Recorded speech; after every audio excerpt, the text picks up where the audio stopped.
Hello मेरे बच्चों, कैसे हो आप सब।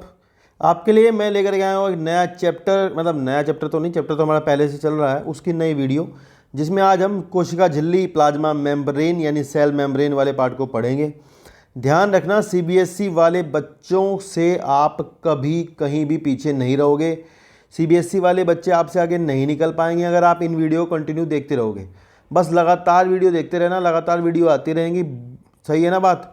तो आज की वीडियो में आपको सिखाऊंगा कि देखो, एक बात ध्यान रखना, मैं बताता हूँ, इंग्लिश हिंदी का कोई अंतर नहीं होता। आप हिंदी मीडियम वाले, मतलब मैं भी हिंदी मीडियम वाला था, इसलिए हम पीछे रह जाते हैं कि हमें शुरुआत में इंग्लिश नहीं आती। तो मैं आपको हर एक बात की इंग्लिश बताता हुआ चलूँगा, ताकि आप उन इंग्लिश मीडियम वाले बच्चों से कहीं पीछे ना रह जाऊँ, है ना। और हमारे प्रदेश का नाम रोशन कर दोगे। कहाँ पर नीट के एग्ज़ाम में एक भी सवाल आपको ऐसा नहीं मिलेगा जो मैं नहीं बताऊँगा। ध्यान रखना, मैं इस एनसीईआरटी को खोद खोद के अंदर तक बताऊंगा कि कौन कौन से क्वेश्चन कहाँ कहाँ से आने वाले होते हैं। मतलब जो नीट पूछता है ना, वो मुझे पता है कहाँ से पूछता है। समझ रहे हो बात। तो एक एक चीज़ मैं आपके लिए लेकर आऊँगा। ध्यान से वीडियो को देखते रहना और यार थोड़ी सपोर्ट करते रहना, वही बहुत रहेगी। ठीक है, तो चलिए तो शुरू करते हैं। यहाँ से यहाँ लिखा गया है यूकैरियोटिक कोशिकाएँ। तो भाई यूकैरियोटिक कोशिका, सबसे पहली बात हमारे पास क्या आती है, क्या है यूकैरियोटिक कोशिका, इसका मतलब क्या होता है। देखो, एक शब्द होता है, आपको मैं बता दूं, जिसका मतलब होता है यू। यू का मतलब होता है ट्रू, ट्रू मतलब सच्चा। और कैरियोन जो लिखा है, कैरियोन मतलब होता है केंद्रक। तो जिसके पास सच्चा केंद्रक पाया जाता है। सच्चा केंद्रक अब कैसा होता है? सच्चा केंद्रक भाई वो होता है जिसकी खुद की कोई कला होती है, जिसकी खुद की कोई झिल्ली होती है, वो आपका सच्चा केंद्रक होता है। यानी ये केंद्रक है, इसकी अपनी खुद की कला है और इसके अंदर आपका डीएनए वगैरह, क्रोमोसोम, गुणसूत्र वगैरह पाए जाते हैं।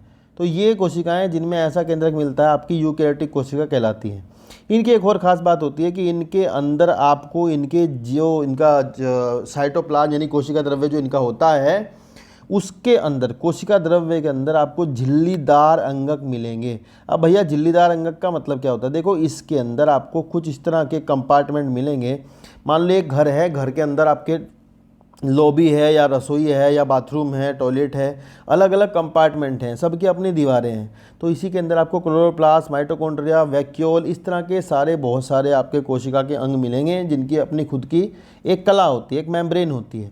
जैसा कि प्रोकैरियोटिक कोशिका जीवाणुओं में यह देखने को नहीं मिलता है। ठीक है ना। आगे चलते हैं, आगे लिखा है यूकैरियोटिक कोशिकाओं में झिल्ली में केंद्रक, बिल्कुल सही बात है। आवरण युक्त व्यवस्थित केंद्रक मिलता है, जिसकी वजह से इन्हें यूकैरियोटिक सेल कहते हैं। इसके अतिरिक्त यूकैरियोटिक कोशिकाओं में विभिन्न प्रकार के जटिल गतिकीय एवं कोशिकीय कंकाल जैसी संरचना मिलती है। तो भाई हम आगे जा करके आपको कोशिकीय कंकाल के बारे में पढ़ाएंगे कि इसके अंदर कैसा कोशिकीय कंकाल में कौन कौन से अणु मदद करते हैं। इनमें अनुवांशिक पदार्थ गुणसूत्रों के रूप में व्यवस्थित होते हैं, बिल्कुल सही बात है। जो आपकी बैक्टीरिया होते हैं उनमें आपके अनुवांशिक पदार्थ गुणसूत्रों के रूप में व्यवस्थित नहीं रहते। ध्यान रखना, जहाँ मैं क्यों लिखूँगा वो क्वेश्चन होगा, वो आपका नीट में पूछा जाता है। मैं बता के भी चलूँगा क्या पूछते हैं। आगे लिखा है, सभी यूकैरियोटिक कोशिकाएं एक जैसी नहीं होती हैं। पादप एवं जंतु कोशिकाएं भिन्न होती हैं। पादप कोशिकाओं में कोशिका भित्ति, लवक एवं बड़ी केंद्रक राजधानी मिलती है। सवाल है, ये बहुत इंपॉर्टेंट, ध्यान रखना, पादप कोशिकाओं में एक बड़ी सी राजधानी का मतलब वैक्यूल होता है। एक बड़ा लवक, लवक होने का मतलब जो कि आपके हरित लवक आपको पता होगा, क्लोरोप्लास्ट, वो, और कोशिका भित्ति यानी सेल वॉल। तो ये खास बात होती है। जबकि जंतु कोशिकाओं में कोशिका भित्ति और ये सब नहीं पाया जाता। जंतु कोशिकाओं में राजधानी जो होती है वो बहुत छोटी छोटी होती है, यहाँ पर ऐसा नहीं है। यहाँ लिखा है जबकि प्राणी कोशिकाओं में ये सब अनुपस्थित होता है। तो बिल्कुल सही है, बड़ी राजधानी प्राणी कोशिकाओं में नहीं होती, लवक प्राणी कोशिकाओं में नहीं होते, कोशिका भित्ति नहीं होती। दूसरी तरफ प्राणी कोशिकाओं में तारककाय मिलता है। भैया ये तारककाय होता क्या है? तो एक बात मैं यहाँ लिख के बता देता हूँ आपको, बस इतना सा ध्यान रखना। तारककाय आपका एक ऐसी संरचना है जिसको आप इंग्लिश में कहते हो सेंट्रियोल। क्या कहते हो? सेंट्रियोल, या फिर सेंट्रोजोम कहते हैं, सेंट्रोजोम। सेंट्रोजोम आपका होता क्या है भैया? सेंट्रोजोम के अंदर दो आपके सेंट्रियोल मिलते हैं। ये आपके जब कोशिका विभाजित होती है ना, तो कोशिका विभाजन में मदद करते हैं। इसके बारे में आगे जा करके जान लेंगे। ठीक है, थोड़ा इंपॉर्टेंट है, ध्यान रखना। और तारककाय आपका, इन्होंने तो लिखा है जंतु कोशिकाओं में मिलता है, लेकिन मैं आपको बता दूं, जो आपके छोटे एल्गी वेल्गी होते हैं ना, शैवाल, कवक, फंजाई, इनमें भी मिलता है। जहाँ जहाँ भी फ्लैजिला होती है ना, फ्लैजिला का मतलब होता है जो चलने के लिए कोशिका के पास होता है ना, फ्लैजिला, वहाँ पर आपका तारकाय होगा। इस बात को दिमाग में बैठा लेना, ठीक है। ज़्यादातर जो आपके पौधे हैं उनमें नहीं मिलता, मतलब जो पादप कोशिकाएं उनमें नहीं मिलता है। आगे लिखा है जो लगभग सभी पादप कोशिकाओं में उपस्थित होता है, तो इन्होंने लगभग लिखा है, ये नहीं लिखा सब में। थोड़ा खतरनाक बात लिखी है ना, लगभग का मतलब लगभग, सब में नहीं, ये इंपॉर्टेंट है, ध्यान रखना। आगे लिखा है प्रत्येक कोशिका अंग की संरचना, आगे आगे करके भाई एक एक की संरचना हम पढ़ने वाले हैं। सबसे पहले कोशिका झिल्ली पढ़ेंगे, वेरी गुड। तो भाई जब आप जानोगे कोशिका झिल्ली होती क्या है, किसने सबसे पहले इसके बारे में बात की थी, क्या ये सब क्या है, इसके बारे में जान लेंगे। पहला सवाल ध्यान रखना, मतलब आप तो हिंदी मीडियम के, तो आपको एक एक चीज़ बतानी पड़ेगी। तो भैया यहाँ ध्यान रखना, कोशिका झिल्ली जो है अंग्रेजी में इसे कहते हैं सेल मेम्ब्रेन कहते हैं। भैया क्या कहते हैं, सेल मेम्ब्रेन कहते हैं, या जीव द्रव्य कला, मतलब अगर जीव द्रव्य को घेरे हुए है तो फिर उसको बोलते हैं जीव द्रव्य कला। तो मतलब जीव द्रव्य कला हो या कोशिका कला हो, होती शक्ल में एक जैसी हैं, ये बात ध्यान रखना। कोशिका कला बस कॉमन बोल देते हैं, जीव द्रव्य कला मतलब जो बाहर वाली कला होती है कोशिका के, उसको बोल देते हैं, ठीक है। तो भाई कोशिका झिल्ली के आपके कुछ मॉडल हैं जो कि यहाँ नहीं बताए गए हैं, जरा सा मैं उनको डिस्कस करूँगा ताकि आप नीट दे सकें। और हमारा टारगेट नीट एग्ज़ाम है, हम नीट में कुछ भी नहीं छोड़ सकते, मतलब हम एक भी चीज़ छोड़ नहीं सकते जो नीट में नहीं आएगी, ये ध्यान रखना। तो आप उनसे पीछे भी नहीं हट सकते, CBSE वालों से, ये भी ज़रूर ध्यान रखना है। तो आप उनसे होशियार ही बनोगे। यहाँ देखते हैं जरा सा मॉडल एक एक करके, फिर हम जो किताब में बताया इसके बारे में बात करते हैं। देखिए ऐसा है, कोशिका कला के बारे में जब डिस्कवरी हुई, जब इसकी खोज हुई, तो इसके लोगों ने कहा कि एक टेक्निक थी, मैं उस टेक्निक का नाम लिख देता हूँ बस यहाँ। टेक्निक का नाम था freeze fracture technique. Freeze fracture technique थी, इसका प्रयोग करा गया, फ्रीज फ्रैक्चर टेक्निक का, और इसका प्रयोग करके ये बताया गया कि भाई ऐसा है, जो आपकी जो कला होती है कोशिका की बाहर वाली, उसमें दो चीज़ें मिलती हैं। एक तो लिपिड मिलता है, लिपिड मतलब बेटा होता है फैट, फैट मतलब वसा, और होती हैं प्रोटीन। तो ये दो बातें आप ध्यान रखोगे, एक तो इनमें लिपिड मिलता है, दूसरा क्या मिलती है, प्रोटीन मिलती है। ये पता लगा, फिर लोगों में होड़ मच गई इस बात की कि भाई इनके वो बताएंगे हम तो कि कैसा मॉडल होता है, शक्ल इसकी कैसी होती है। तो भाई इसकी शक्ल के लिए लोगों बागों ने अलग अलग चीज़ें बताई। सबसे पहला जो मॉडल था, उसके कुछ मॉडल्स हैं। सबसे पहला मॉडल जो था वो आपका था सैंडविच मॉडल। क्या था, सैंडविच मॉडल। देखो आजकल पेपर में ये सवाल जो है बस इतना आ सकता है कि सैंडविच मॉडल किसने दिया था, बस इतना पूछ सकते हैं। तो ध्यान रखना, सैंडविच मॉडल आपका डेनियली और डेवसन ने दिया था, इन्होंने दिया था सैंडविच मॉडल, डेनियली डेवसन ने। तो था क्या भाई सैंडविच मॉडल ना, तो सैंडविच मॉडल ये कहता था कि ऐसा है, जो जीव द्रव्य कला होती है ना, उसके अंदर लिपिड जो फैट होती है, उसके अणु की दोहरी परत होती है कुछ इस तरह से। इसको उसने वैसे एक ही परत बताया था कि भाई लिपिड के मॉलिक्यूल या लिपिड के अणुओं की एक परत होती है जिसमें वो इस तरह से लगे होते हैं, और इसके बाहर की तरफ अगर जाओगे तो बाहर इसके यहाँ पर कुछ प्रोटीनें पाई जाती हैं इस तरह से। अब देखो दो सवाल मैं बताऊंगा, वही इंपॉर्टेंट हैं। जो बाहर प्रोटीन मिलती है बाबू, वो तो मिलती है गोलीय प्रोटीन, अंग्रेजी में कहते हैं ग्लोबुलर। ग्लोबुलर प्रोटीन बाहर की तरफ परत मिलती है, उसकी अंदर एक दोहरी परत जो है वो फॉस्फोलिपिड की है। किसकी है भाई, हिंदी में कैसे लिखें, फॉस्फोलिपिड इसकी होती है, फॉस्फोलिपिड की परत मिलती है। फॉस्फोलिपिड क्या है ये आप आगे जैविक अणु वाले अध्याय में जाकर जान लोगे, ध्यान रखना। बायोमोलिक्यूल चैप्टर है, वहाँ बहुत अच्छे से पढ़ाऊंगा फॉस्फोलिपिड क्या होते हैं, सारी संरचनाएं बताऊंगा जितनी इसकी हैं। तो ऐसा इसने कहा कि भाई ये तो एक त्रिस्तरीय संरचना होती है, 3 स्तर होते हैं इसके, बाहर प्रोटीनों की कवर होते हैं, बीच में आपके फॉस्फोलिपिड होते हैं जिसमें उसकी खुद की दोहरी परत होती है, और इधर क्या होता है फिर से प्रोटीन होती है वापस से। अब ये फॉस्फोलिपिड के बारे में एक खास बात बता देता हूँ जो अभी जान लेनी चाहिए। ये मान लो फॉस्फोलिपिड का हेड है, फॉस्फोलिपिड के हेड होता है और नीचे 2 टेल होती हैं। आपको अभी के लिए आज ये जान लेना है, बाकी हम जानेंगे बाद में, कि जो फॉस्फोलिपिड जो होता है उसका जो हेड होता है ना, ये इसे अंग्रेजी में कहते हैं हाइड्रोफिलिक हेड। हाइड्रोफिलिक का मतलब बेटा ये होता है जल स्नेही, जल स्नेही मतलब वाटर को प्यार करने वाला। और ये नीचे जो टेल होती है ना, पूंछ, ये फैटी एसिड की होती हैं बाबू। फैटी एसिड भी आप वहीं जानोगे जा कर के ना, जब आप वो पढ़ोगे अगला बायोमोलिक्यूल वाला चैप्टर, जैविक अणु। ये आपकी होती है हाइड्रोफोबिक। हाइड्रोफोबिक का मतलब बेटा ये होता है जलरोधी। तो मुद्दे की बात ये है कि जो कला होती है आपकी, उसमें जो वाटर होता है ना, जल, वो केवल बाहर बाहर तक आ सकता है, जो हेड होता है वहाँ तक आ सकता है, अंदर आर पार नहीं जा सकता डायरेक्टली, क्योंकि अंदर जल रोधी वातावरण है। तो ये सवाल है, ध्यान रखना, आगे जा करके काम आएगी ये वाली बात। फिर दूसरा मॉडल आता है इसके बाद वाला मॉडल ना, इसके बाद जो मॉडल दिया वो भैया था आपका एकल कला मॉडल। एकल कला मॉडल, तो भाई मेरे एकल कला मॉडल जो था उसको अंग्रेजी में कहते हैं unit membrane model. Unit membrane model क्या होता है, ये सवाल है। यूनिट मेम्ब्रेन मॉडल ये होता है, पहली बात तो हाँ ये तो बताया नहीं, ये किसने दिया था, सवाल है, ये रॉबर्टसन ने दिया था। रॉबर्टसन ने ये दिया था। क्या कहा था इन्होंने, कहा भी ऐसा है, लिपिड की दो परत होती हैं, दोहरी ऐसी, वो तो पहले भी आपको दिख रही थी, लेकिन इसने कहा कि भाई लिपिड की दोहरी परत होती है इस तरह से, और इस लिपिड की परत के दोनों तरफ प्रोटीनों की शीट पाई जाती हैं। शीट, ऊपर तो ग्लोबुलर प्रोटीन बताया था, यहाँ इसने कहा कि भाई दोनों तरफ प्रोटीनों की शीट मिलती हैं, ये इस तरह से, ये समझ आई ना बात। और इनकी मोटाई भी बता दी, उसने कहा कि भाई ये कुछ इस तरह से अरेंज होता है, protein lipid lipid protein.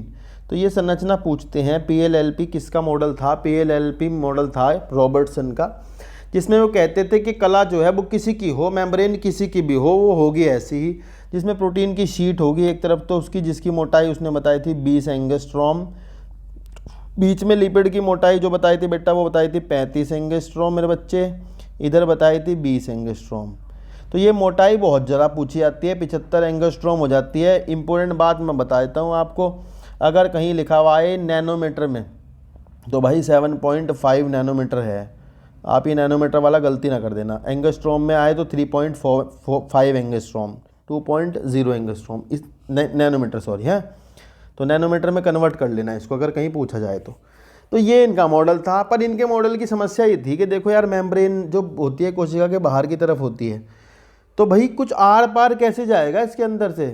Membrane तो कोशिका के ठीक है ऐसे मिलती है, लेकिन कुछ आर पार जाने का तो तरीका बताया नहीं इन्होंने। भाई मेम्ब्रेन के अंदर मतलब कोई चीज़ जानी हो सेल के अंदर, कोशिका के अंदर से कुछ बाहर निकल के आना हो, तो वो तो इन्होंने समझाया नहीं। तो भाई इनका जो मॉडल था ये ट्रांसपोर्ट को बताने में सक्षम नहीं था। ट्रांसपोर्ट कैसे होता है मेम्ब्रेन में आर पार, वो बताने में सक्षम नहीं रहा। तो जो थर्ड मॉडल है, जो वाइडली एक्सेप्टेड है, जिसे सारी दुनिया मानती है ना, वो आपका तरल मोज़ेक मॉडल है। फ्लूइड मोज़ेक मॉडल, तरल mosaic model Singer and Nicolson ने दिया था। आपकी किताब ने इसी को ही समझाया है, सिंगर एंड निकोलसन के मॉडल को ही आपकी किताब ने समझाया है, ये बात ध्यान रखेंगे। अब हम आपकी किताब वाले मॉडल को समझेंगे, ठीक है ना। तो थर्ड मॉडल है जो सारी दुनिया जिसे एक्सेप्ट करती है, उसके बारे में समझेंगे क्या है वो। तो चलिए बुक में चलते हैं।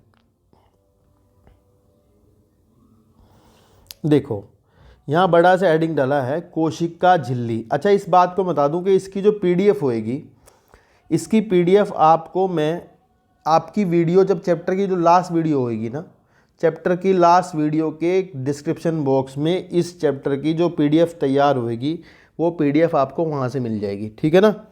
ये ध्यान रखना, और चैनल को कर देना सब्सक्राइब, अपने दोस्तों को कर देना शेयर, क्योंकि अब आ चुके हैं मैदान में, ठीक है ना। थोड़ा सा बीच में फंसे हुए थे कहीं तगड़ा। चलिए नेक्स्ट, यहाँ लिखा है सवाल नंबर 1, लिखा है 1950 में इलेक्ट्रॉन सूक्ष्मदर्शी की खोज के बाद तब जाकर के पता लगा कि भैया ऐसा है कि मेम्ब्रेन की संरचना के बारे में बात हुई। तो इन्होंने पता क्या किया, इन्होंने कहा कि इस बीच मनुष्य की लाल रक्त कणिकाओं की कोशिका झिल्ली के रासायनिक अध्ययन के बाद, अब सवाल देखो कितना तगड़ा है, बात इन्होंने किसकी करी है, लाल रक्त कणिकाओं की कोशिका झिल्ली। तो भाई ध्यान रखना मेरे बच्चों, लाल रक्त कणिकाओं की कोशिका झिल्ली की जो बात है ना, वो एक साइंटिस्ट थे, गोर्टर एंड ग्रिडल, इन्होंने ढूंढी थी। मतलब इन्होंने लाल रक्त कणिकाओं की संरचना पर काम किया था कि लाल रक्त कणिकाओं में मेम्ब्रेन कैसी होती है। और जितनी बातें यहाँ लिखी गई हैं ना, वो आपके लाल रक्त कणिकाओं RBC की मेम्ब्रेन की प्रॉपर्टीज लिखी गई हैं यहाँ। आरबीसी की मेम्ब्रेन की क्या प्रॉपर्टीज होती हैं वो बताई गई हैं, ठीक है ना, लक्षण उसके क्या क्या कैरेक्टर है वो बताए गई हैं, उसके रेस्पेक्ट में बात हो रही है, ध्यान रखना। क्या लिखा है, अध्ययनों के बाद इस बात की पुष्टि हुई कि कोशिका झिल्ली मुख्यतः लिपिड एवं प्रोटीन की बनी होती है। भैया लिपिड कौन सा बताया बच्चों, फॉस्फोलिपिड की बनी होती है, मुख्यतः लिपिड फॉस्फोलिपिड होते हैं। चलिए बहुत अच्छी बात है। जो दो सतहों में व्यवस्थित होते हैं, हमें पता चल गया दो सतहों में होते हैं। लिपिड झिल्ली के अंदर व्यवस्थित होते हैं, बिल्कुल सही बात है। जिनका ध्रुवीय सिरा बाहर की ओर व जल भीरू पुच्छ सिरा, जल भीरू मतलब ये कितना टफ हिंदी लिखते हैं ना यार ये, तो थोड़ा ध्यान रखना। ये कह रहे हैं कि जो उसकी टेल होती है ना, जो फैटी एसिड की बनी हुई टेल होती है, वो फैटी एसिड की टेल जो होती है वो आपकी कहाँ होती है, अंदर की तरफ होती है, क्योंकि मेरे बच्चों वो हाइड्रोफोबिक है, वो वाटर से डरती है। जो वाटर से नहीं डरती वो ध्रुवीय होती है, हाइड्रोफिलिक होती है, पोलर होती है। कहीं कहीं जगह पर पूछते हैं ये पोलर है, पोलर मतलब चार्ज, ये बाहर की तरफ होता है। और जल भीरू मतलब जलरोधी, वो अंदर होता है। इससे सुनिश्चित होता है कि संतृप्त हाइड्रोकार्बन की बनी हुई, ये सवाल है भैया, टेल जो फैटी एसिड की होती है मेरे बच्चों वो किसकी बनी होती है, संतृप्त हाइड्रोकार्बन। अभी नहीं जान पाओगे संतृप्त, आपको मैं जैसे बता देता हूँ जरा सा संतृप्त है, संतृप्त क्या बात है ये, ठीक है। देखो ऐसा है, जो आपका फैटी एसिड होता है ना वो ऐसा सा होता है, COOH CH2 मतलब बहुत सारे N और CH3, ऐसी चेन होती है एक, ये फैटी एसिड है। इसके अलावा फैटी एसिड में कुछ नहीं होता।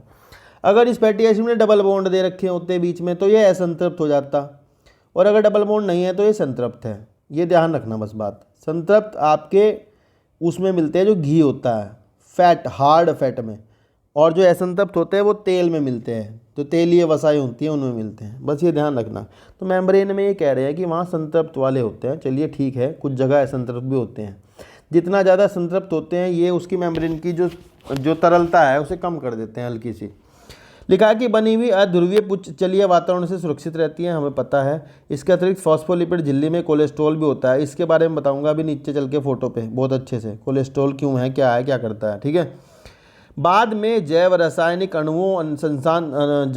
अनुसंधानों से यह स्पष्ट हो गया है कि कोशिका झिल्ली में प्रोटीन व कार्बोहाइड्रेट पाया जाता है। भाई इन दोनों का काम भी बताऊंगा, प्रोटीन का फंक्शन क्या है, क्यों पाई जाती है, कार्बोहाइड्रेट का फंक्शन क्या है, क्यों पाया जाता है। विभिन्न कोशिकाओं में प्रोटीन व लिपिड का अनुपात भिन्न भिन्न होता है। मनुष्य की रुधिर अणुओं एवं एरिथ्रोसाइट झिल्ली में, भाई ध्यान रखना है बच्चों, मेरे बच्चों ये बहुत तगड़ा सवाल है।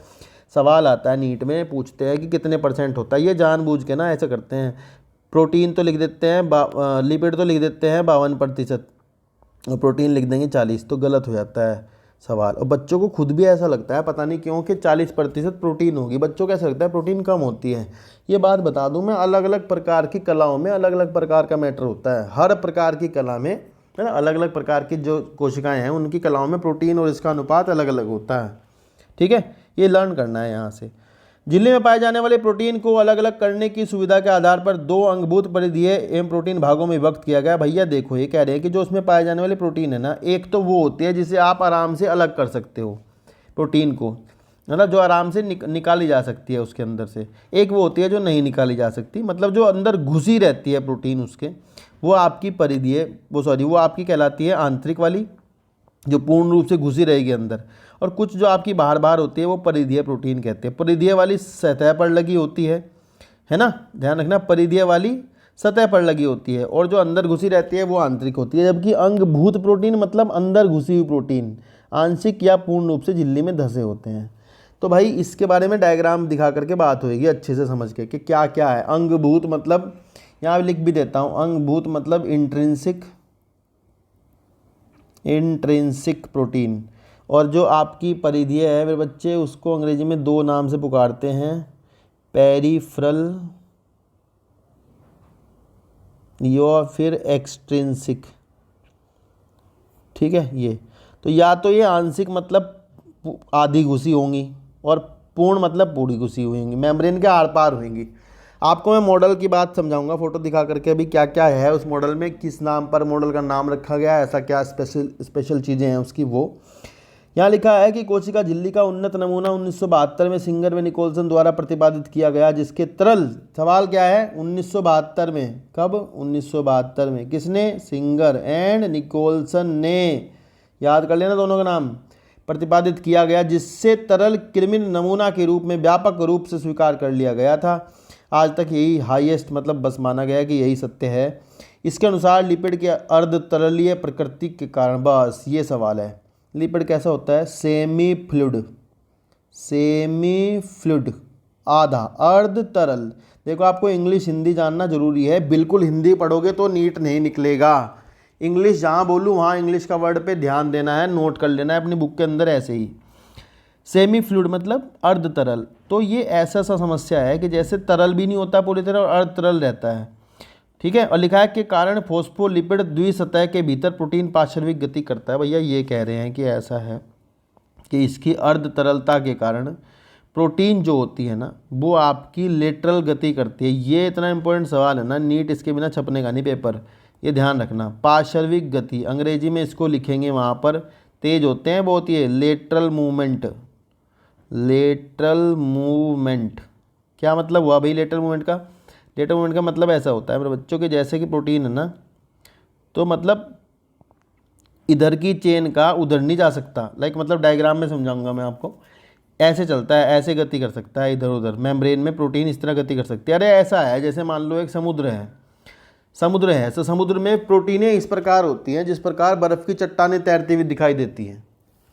समुद्र के अंदर प्रोटीन, बर्फ़ की चट्टानें जैसे पड़ी रहती है ना ऊपर से, अगर आप ऊपर से देखोगे तो आपको दिखेगा भाई प्रोटीन की चट्टानें पड़ी हुई हैं लगातार उसके अंदर और वो तैर रही होती हैं, तो वो इधर उधर मूव कर सकती है भाई। लिपिड में जैसे पानी है तो उसमें इधर उधर तैर सकती है, तो इसी तरह प्रोटीनें भी आपकी पार्श्विक गतियाँ कर सकती हैं, पलट नहीं सकती, ऐसा नहीं हो सकता उधर की प्रोटीन इधर हो जाए। लेकिन लिपिड के मॉलिक्यूल के मैं बता दूं आपके, लिपिड का मॉलिक्यूल की दोहरी परत में से इधर वाला इधर आ सकता है, इधर वाला इधर जा सकता है, ये थोड़ा ध्यान रखना, मतलब उनमें बदलाव हो सकता है। इसे इस प्रकार के मूवमेंट को आप क्या कहते हो, फ्लिप फ्लॉप मूवमेंट कहते हो। क्या कहते हो? Flip flop. तो ये थोड़ी ज़्यादा की बात है, ध्यान रखना। लिपिड जो है वो आपका फ्लिप फ्लॉप मूवमेंट शो करता है, प्रोटीन आपकी फ्लिप फ्लॉप मूवमेंट शो नहीं करती, ये ध्यान रखना। झिल्ली के भीतर गति करने की क्षमता उसकी तरलता पर निर्भर करती है, कितनी तरल आपकी झिल्ली है। अब ध्यान से सुनो, डायग्राम देख करके कुछ बातें बहुत इंपॉर्टेंट है। एक बात देखो, इस डायग्राम को बहुत अच्छे से समझ लेना, इसमें सारी चीज़ें हैं, सब बातें ये समझ में आएंगी। देख भाई मेरे क्या लिखा है, मेम्ब्रेन दिख रही होगी आपको दोहरी परत, यहाँ लिखा है फॉस्फोलिपिड की द्विक्षत है, मतलब फॉस्फोलिपिड बाइलेयर है। क्या है? बाइलेयर है फॉस्फोलिपिड की। Very good. आगे लिखा है देखो, इसमें देख सकते हो कुछ प्रोटीन है आपको, इंटीग्रल प्रोटीन।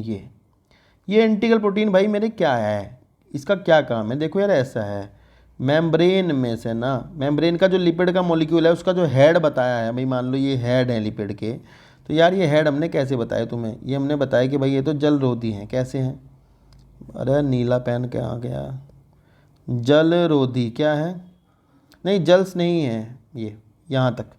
तो जितने भी चार्ज पार्टिकल है ना, जिनके ऊपर कुछ चार्ज होता है, लाइक मान लो Na+ है, सोडियम है, कैल्शियम +2 है, या कुछ भी जिस पर कोई चार्ज होता है, वो चार्ज पार्टिकल आपका इस मेम्ब्रेन में ध्यान से नहीं जा पाएगा अंदर, क्योंकि अंदर का माहौल जो है वो आपका जलरोधी है, तो वो यहीं तक रुक जाता है, बाहर तक ही। चार्ज पार्टिकल जो होते हैं, जो गैसेस वगैरह हो सकती है वो डायरेक्टली मूव कर सकती हैं, जिन पर कोई चार्ज नहीं होता वो जा सकते हैं। जो चीज़ें फैट के साथ घुल सकती हैं, लिपिड के साथ घुल सकती हैं, वो डायरेक्टली मूव कर सकती हैं आर पार इधर उधर, ये कोई दिक्कत नहीं है।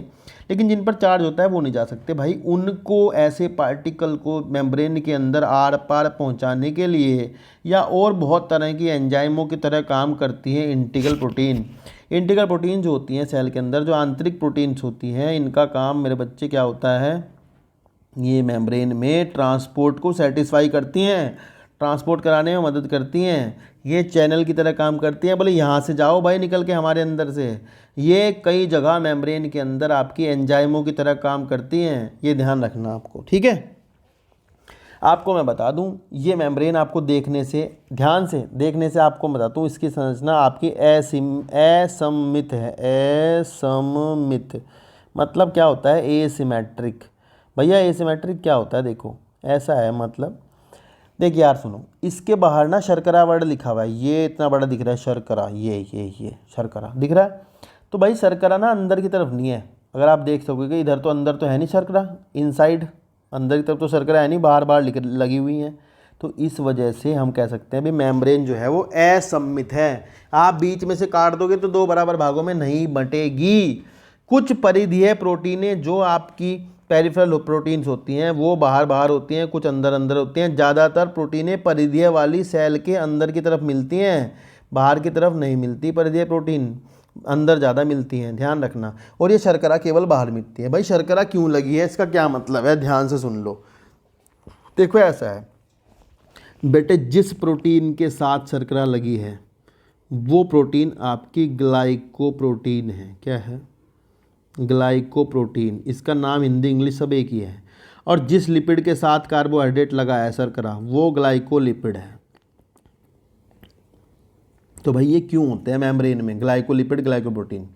देखो ऐसा है भी, मान लो आपका ब्लड ग्रुप ए है और आपकी ये सेल है, भाई आपकी ये कोशिका है और आपका ब्लड ग्रुप क्या है, ए है, ये आपकी है और ये बराबर में मेरी है, ठीक है। मेरा ब्लड ग्रुप है बी, तुम्हारा है ए। तो तुम्हारी जो आपकी जो कोशिका होगी उसके ऊपर मेम्ब्रेन के जो कार्बोहाइड्रेट लगा होगा वो मेरी मेम्ब्रेन पर जो कार्बोहाइड्रेट लगा होगा ना उससे अलग होगा। ये कार्बोहाइड्रेट जो लगे हैं ना बेटा, ये जो बराबर में दिख रहे हैं ये कार्बोहाइड्रेट ही ये बताते हैं कि सेल्फ और नॉन सेल्फ के तेरी प्रोटीन है कि मेरी प्रोटीन है कि मेरी सेल है कि तेरी सेल है। ये प्रोटीन अपना पराया पहचानने में मदद करते हैं कार्बोहाइड्रेट। ये कार्बोहाइड्रेट का ही काम है, सेल्फ और नॉन सेल्फ को रिकॉग्नाइज कराना, अपने और पराये की पहचान कराना। यानी ए ब्लड ग्रुप जो है वो इसी कार्बोहाइड्रेट की वजह से है, बी ब्लड ग्रुप भी इसी वजह से है कि मेरा दूसरा कार्बोहाइड्रेट है, तेरा दूसरा कार्बोहाइड्रेट है, ये चक्कर है। तो ये ध्यान रखना, अगर किसी का अंग प्रत्यारोपण होना होता है, मान लो किसी किडनी किसी को लगनी है, तो ये गुस्सा हो जाती है हमारी बॉडी उसको देख करके, ये किसकी कोशिका लगा दी, क्योंकि उसकी सरफेस पर पाए जाने वाले कार्बोहाइड्रेट कुछ और होंगे। और बहुत तरह के रिसेप्टर्स की तरह भी ये काम करते हैं कार्बोहाइड्रेट, आप ध्यान रखना। तो दो तरह की चीज़ें यहाँ भी मिलती हैं, ग्लाइकोलिपिड होता है जहाँ कार्बोहाइड्रेट जो है वो लिपिड के साथ लगा है, कुछ जगह पर ग्लाइकोप्रोटीन्स होती हैं जहाँ प्रोटीन के साथ लगा होता है कार्बोहाइड्रेट, ठीक है ना। ये बात आप ध्यान रखोगे। फिर आप इसमें एक चीज़ देख सकते हो, बहुत अच्छे से लिखा है कोलेस्ट्रॉल। अब देख भी सकते हो येलो येलो करके बहुत जगह पे फंसा हुआ है कोलेस्ट्रॉल, इधर उधर उधर हर जगह, यहाँ भी यहाँ भी यहाँ भी यहाँ भी लगा है। भाई कोलेस्ट्रॉल जो होता है ना भाई, ये आपकी मेम्ब्रेन को स्टेबिलिटी का मतलब होता है स्थायित्व प्रदान करता है। कोलेस्ट्रॉल का काम होता है मेम्ब्रेन को स्टेबिलिटी प्रोवाइड कराना, मेम्ब्रेन को स्थायित्व प्रोवाइड कराना, मेम्ब्रेन को स्थायी करता है। अगर आप -40 डिग्री सेल्सियस पर खड़े हैं, अगर आप -40 पर हैं, अगर आप 50 पर हैं, जहाँ भी हैं, तो भैया ऐसा तो नहीं कि -40 पर जा कर के आपकी कोशिकाओं की सारी कलाएँ जम जाएंगी, ऐसा तो नहीं मेम्ब्रेन जम जाएंगी। तो क्यों नहीं जम जाती, तो वो कोलेस्ट्रॉल का काम है। कोलेस्ट्रॉल उसको, उनकी जो तरलता है उसको निरंतर बनाए रखने में मदद करता है, ये कोलेस्ट्रॉल का काम है, ठीक है। और ज़्यादा नीट में आप पे कुछ सवाल आएगा नहीं, बस ध्यान रखना, ठीक है। तो देखो आंतरिक प्रोटीन, बाह्य प्रोटीन आपकी मतलब बाहर वाली प्रोटीन जो बाहर बाहर लगी होती हैं उनको आप आराम से रिमूव भी कर सकते हो, हटा सकते हो, आंतरिक वाली को हटा नहीं सकते। ये ऐसा मॉडल है जिसमें कि आपको एक लिपिड का समुद्र है जिसमें कि बर्फ़ की चट्टानें तैरती हुई दिखाई देती हैं। भारत वालों ने, और तो कुछ इन पे हुआ नहीं, इसको रसगुल्ला मॉडल कहा। इनको ऐसा लगता है कि जैसे भिगोने के अंदर रसगुल्ले भरे हुए रखे रहते हैं ना, वैसा है ये रसगुल्ला मॉडल। तो ये सवाल आता है रसगुल्ला मॉडल किसके लिए दिया गया, मेम्ब्रेन के लिए दिया गया, कला के लिए दिया गया, ठीक है ना। तो ये मेम्ब्रेन वाला पार्ट था भाई, मेम्ब्रेन, ठीक है। और अब इसका जो मेन काम जो है वो आपका क्या है भाई, वो ट्रांसपोर्ट है। क्या है, ट्रांसपोर्ट। तो ट्रांसपोर्ट का वैसे आपकी किताब में पूरा बड़ा चैप्टर दे रखा है मेम्ब्रेन ट्रांसपोर्ट का, तो यहाँ जरा सा ट्रांसपोर्ट के बारे में बात हुई है, उसको हम यहीं देख लेंगे। बाकी आपको जा करके जो आपका 11वें नंबर का चैप्टर है वहाँ पर ट्रांसपोर्ट भर भर के दिया है, वहीं भर भर के पढ़ाया जाएगा। एक बार बस अभी इस वाले को थोड़ा थोड़ा रीड कर लेते हैं, क्या है समझा भी देंगे थोड़ा थोड़ा। लिखा है झिल्ली की तैलीय प्रकृति, इसके कार्य जैसे कोशिका वृद्धि, अंतर कोशिका संयोजन का निर्माण, श्रवण, कुछ सिक्रेट करना, कुछ अंतर कोशिका विभाजन आदि में मदद करता है। जो इसकी जो तरलता है ये, ठीक है, ये वाली।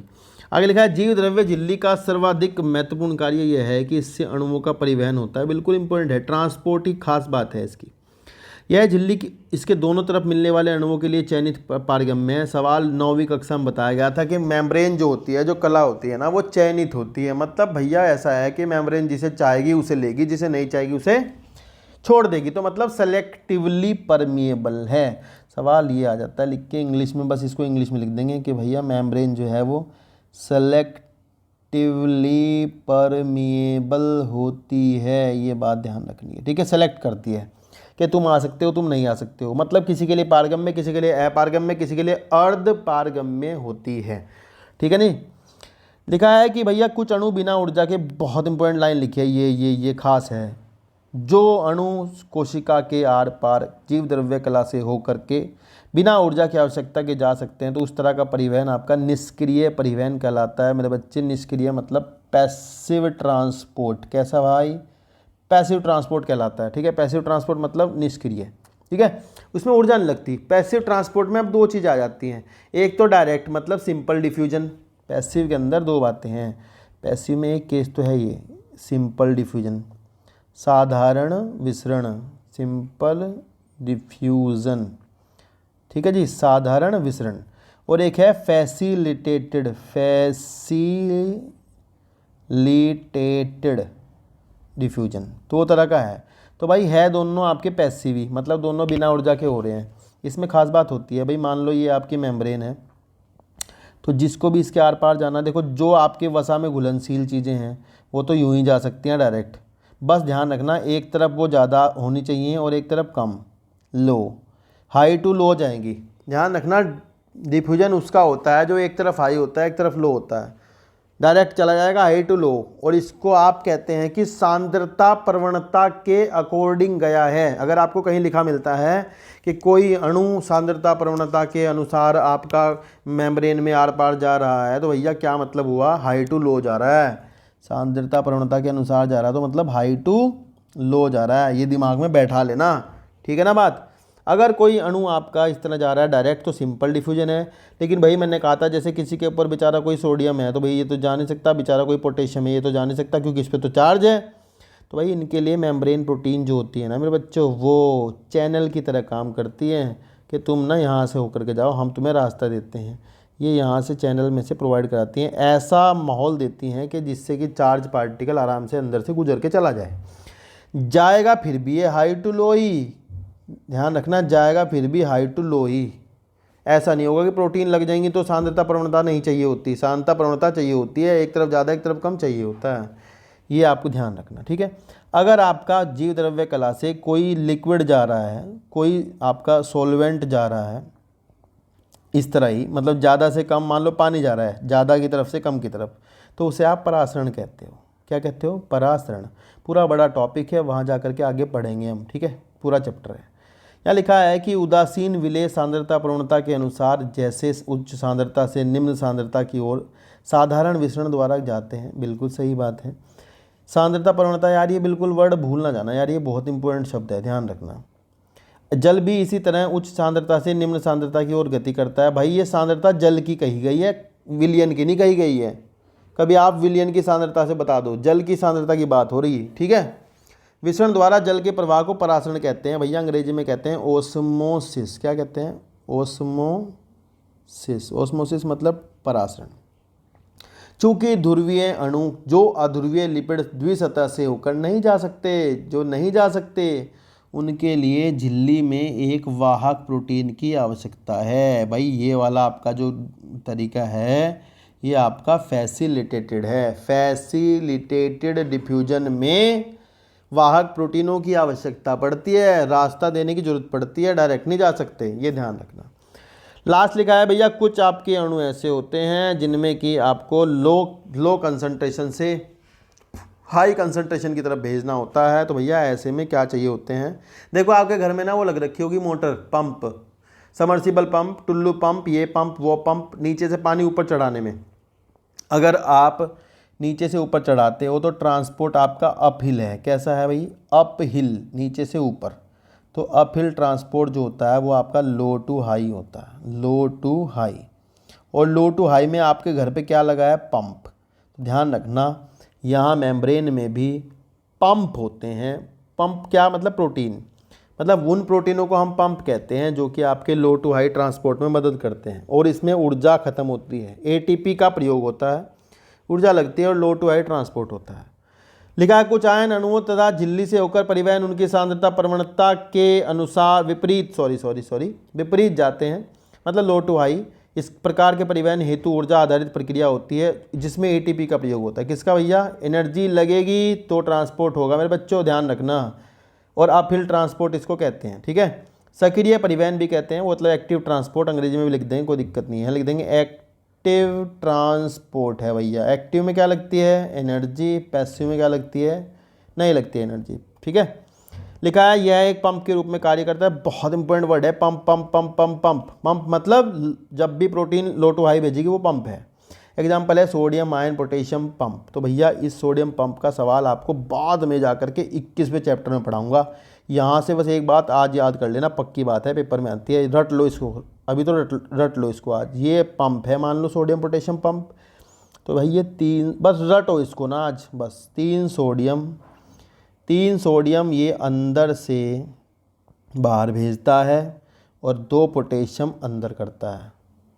ये बात आज रट लो, फिर इस पर कॉन्सेप्ट है बाद में समझेंगे। और एटीपी का हो गया खर्चा।